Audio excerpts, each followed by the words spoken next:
Jumping into SlideGen, I've already imported my PowerPoint template and I've imported my interim and I've done all the mapping. I didn't want this to be a video where I show you exactly how we map everything, but I will show you a few things before we get on to the important part. So in here I have a demographics section and I've mapped some data to text boxes and I've mapped data to charts and tables. I've also mapped the base size down here. So the sample size at the moment with my interim data is 975 respondents.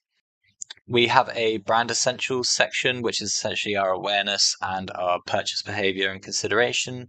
So we have this kind of funnel style where these are just individual text boxes. And then we have charts for unaided awareness by total and segmentation, aided awareness, purchases, and consideration. Now, I just want to show you something in here.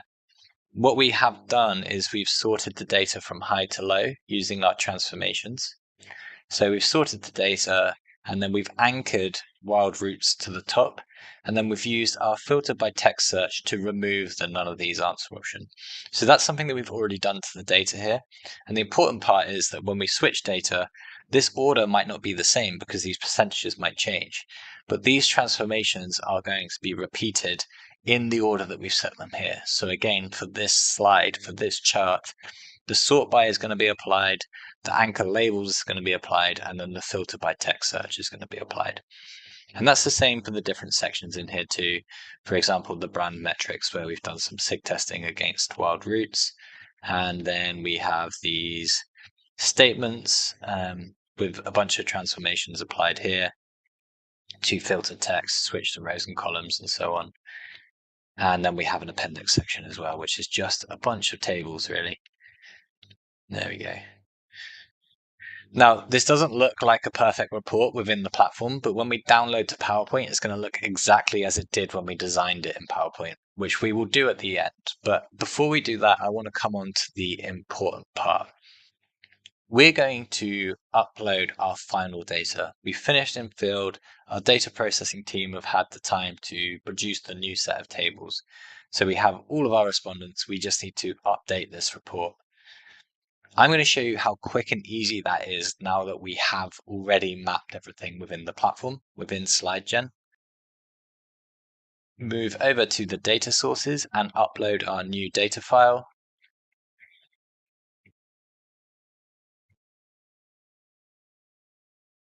So I'm going to select Final Data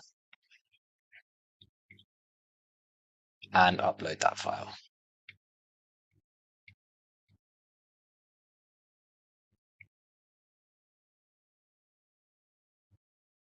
So now that we've uploaded the data file, we want to essentially swap them around. So at the moment, it's using our original data source, which is interim data. We want to swap that with our final data. Before we do that, I just want to highlight a couple of numbers in here again.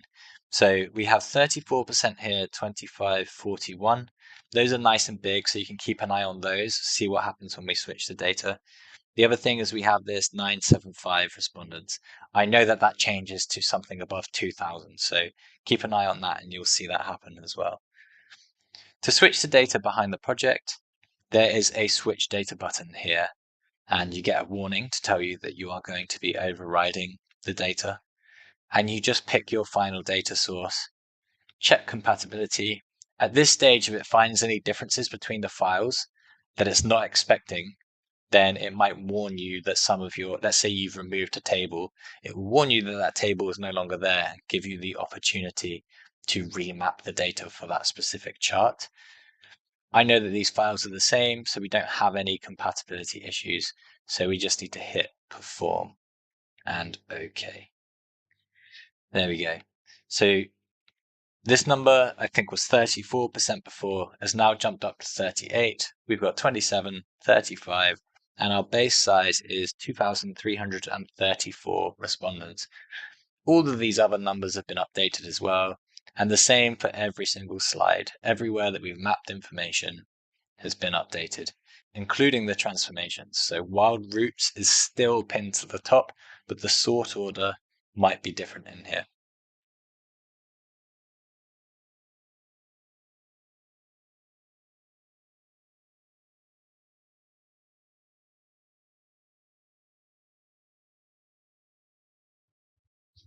And from here, we can download to PowerPoint and get to work on those little updates that we might need to apply.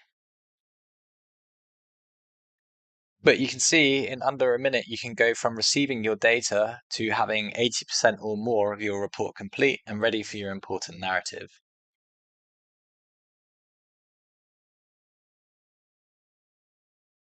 If you've got some extra time, spend it on crafting a compelling story rather than fiddling around with the data.